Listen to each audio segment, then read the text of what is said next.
ছাত্র জনতার গণঅভ্যুত্থানে আওয়ামী লীগ সরকারের পতনের দিন গত ৫ অগস্ট বেলা ১১টা থেকে রাত ২:৩০টা পর্যন্ত জাতীয় সংসদ ভবনের একটি কক্ষে আশ্রয় নিয়েছিলেন সাবেক আইসিটি প্রতিমন্ত্রী জুনাইদ আহমেদ পলক, স্পিকার ড শিরীন শারমিন চৌধুরী সহ মোট ১২ জন। পরে সেনাবাহিনীর একটি দল তাদের সেখান থেকে উদ্ধার করে।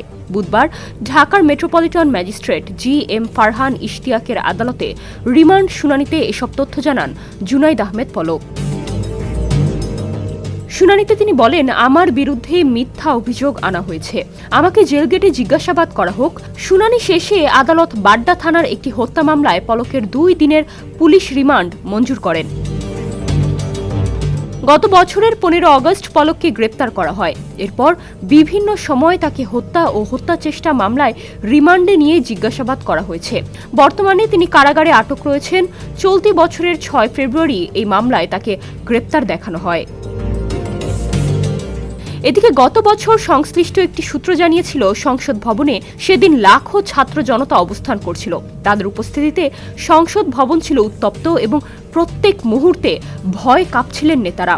এদিন সংসদ ভবনে সোনা দানা ও কয়েক কোটি টাকার নগদ সুটকেস ছিল, যার মধ্য থেকে ৯০ লাখ টাকা পরে নিরাপত্তা বাহিনীর মাধ্যমে কর্তৃপক্ষের কাছে হস্তান্তর করা হয়। ঘটনার দিন বেলা ২:৩১ এসএসএফ সদস্যরা ৭টি গাড়ি নিয়ে সংসদ ভবনে প্রবেশ করেন। তারা প্রথমে অফিস কক্ষে গিয়ে অস্ত্রশস্ত্র নিয়ে বের হয়ে যান। এরপর ছাত্র জনতা সংসদ ভবনের দিকে আসতে থাকে। নিরাপত্তা নিয়ে উদ্বিগ্ন কর্মকর্তারা স্পিকার সহ অন্যান্যদের দ্রুত সংসদ ভবনে নিয়ে আসেন, যেখানে বহু গোপন কক্ষ এবং বাংকার ছিল। শিরীন শারমিন চৌধুরী এবং অন্যান্যরা প্রথমে বাংকারে আশ্রয় নেন, তবে পরিস্থিতি উত্তপ্ত হওয়ায় তাদের ৬তলা ভবনের একটি গোপন কক্ষে নিয়ে যাওয়া হয়। বেলা ৩:২৩ ছাত্র জনতা সংসদ ভবনের মূল ভবনে প্রবেশ করে এবং পরিস্থিতি আরও জটিল হয়ে ওঠে। রাত বাড়তে থাকলে পরিস্থিতি কিছুটা শান্ত হলেও নিরাপত্তা বাহিনী ধীরে ধীরে সংসদ ভবন ত্যাগ করে।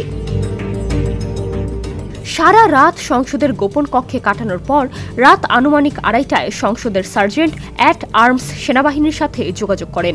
একদল সেনা সদস্য স্পিকার শিরীন শারমিন চৌধুরীকে নিরাপত্তা দিতে ক্যান্টনমেন্ট থেকে নিয়ে যান। অন্যরা বিভিন্ন কৌশল অবলম্বন করে নিরাপদে অবস্থান নেন। ডেস্ক রিপোর্ট, সমকাল।